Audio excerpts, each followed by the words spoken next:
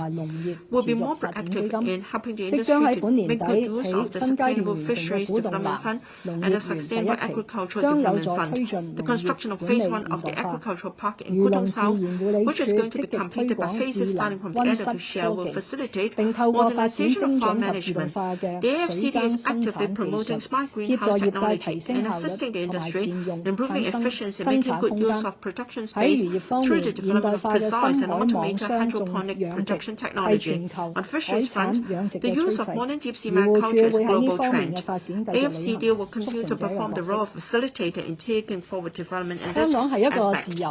Hong Kong is a free, open and diversified economy, and a metropolis that attracts talents, organizations and enterprises of different scales from all over the world. Last year, Hong Kong ranked third globally in foreign direct investment inflows after the US and the mainland,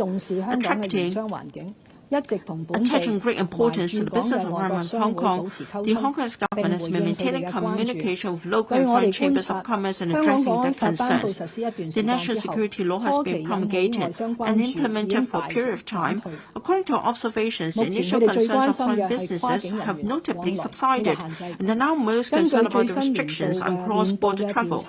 As indicated in the latest annual surveys, the number of business operations in Hong Kong with parent companies overseas or in the mainland, and the number of startups in Hong Kong reached an all-time high of 9,049 and 3,755 respectively this year. It can be seen that our business environment has not been undermined by the impact of the pandemic and the biased reports of Hong Kong's situation by certain Western media. More detailed information is provided in the report on Hong Kong's business environment, a place with unique advantages and unlimited opportunities, published recently for enterprises reference. The 14th five-year plan supports Hong Kong to strengthen cooperation with the mainland in the areas of trade and INT. In fact, the Hong Kong self-government has established cooperation mechanism with not only the Guangdong, Hong Kong, Macau, Jibei, but also the Pearl River Delta region, Beijing, Shanghai, Fujian, and Sichuan, respectively, to promote cooperation on multiple fronts. With the support of the central government, we proceeded with the establishment of a new Hubei Hong Kong high-level cooperation mechanism of the Hubei province. Unlike overseas CTOs, the mainland offices of Hong Kong self-government have to, on top of promoting trade, facilitating investment, and providing support to Hong Kong businessmen, foster communication exchanges of the mainland provinces and municipalities in various aspects, promote Hong Kong, maintain liaison with Hong Kong people studying, working, and residing in the mainland, etc. Of ours, the CM may be to review the role of our mainland officers and the effectiveness of their work in due course, and examine the need to retitle these officers so as to better reflect their extensive duties.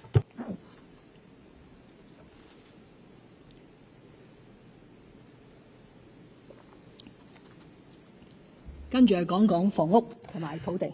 Next, on housing and 俾市民 land. 安居係我 Providing 嘅 decent 房策 accommodation for 嘅 all 重要， is the 亦係 primary 首要 goal 嘅目 of 標。 my housing 鑑於 policy. 社會嘅關注， Noting the public 我喺 concern on 今 the 年 matter, 7月 I 15日 reviewed the 嘅 progress 行 and 政 set 長 out 官 my 答問會 vision 上 on the 邊， issue of 已經 housing 就 and 房屋 land 同 during 埋 the 土 Chief 地嘅議 Executive's 題發 question 言， and answer 回 session 顧 on 過 the 去， 15th 展 of 望 July 未來。 this year. 喺 In my 總結 concluding 發言嘅 remarks, 時候， I 我 said 話 that the 要 solution 較 to 徹 address 底 the 地 housing 解決 problem 香 of 港市 people 民 in Hong 住 Kong 嘅 more 問題， thoroughly 我哋 rested 需要嘅 not 唔 only 係 on 因 quick 時制 fixes 宜 to 嘅 deal 短 with 期 current 招數，而 situations, 係持之 but 以恒 rather 供 on 應 the 土地嘅決 determination to 心。 sustain 我 land 哋需要 supply, 嘅 as 係 well 唔會 as 因 the 為經濟 courage 波 to 動、 remain steadfast 經濟 with the 短期波動 policies 或者物 implemented 業 in 價格 face 升 of 跌 short-term 而動 economic 搖政 changes 策嘅 or 勇氣。 fluctuations in property prices. 本屆政府展現咗呢一種 The 決 current 心 term government 同埋 has 勇氣。 demonstrated just 我 that 哋喺2018 determination 年 and 將公 courage. 私營房屋 We 比 revised 例 the public-private 由 housing split from 60-40 60 to 調 40整 to 70 to 30 in 進一步 2018加大 to 政策 further 力度 step up 興 our 建 policy 更多公 efforts 營 in 嘅房屋。 producing more public 我哋 housing 持續 units, 不斷覓 and our 地嘅努力 ongoing 亦 efforts 都 in 係 identifying 見到 land 成 have 效。 also begun 喺 to 未來 bear 10 fruit. 年，即係 We've 2022-23 identified 到 about 到 350 2031-32 hectares 呢 of 10 年 land 裏邊， to produce 我哋已經 some 揾到大約 330,000 public 350 housing 公 units 頃 for 土 the 地， coming 可 10-year 興建 period 大約 from 33萬個公營房 2022-23 屋 to 單位，比舊年公布嘅數字 slightly 略 higher 高， than the figure 足以 announced 滿 last 足 year 呢個 and 10 can meet 年 the 期預 estimated 計 public housing demand of 30,100個 around 公營房屋單位嘅需求。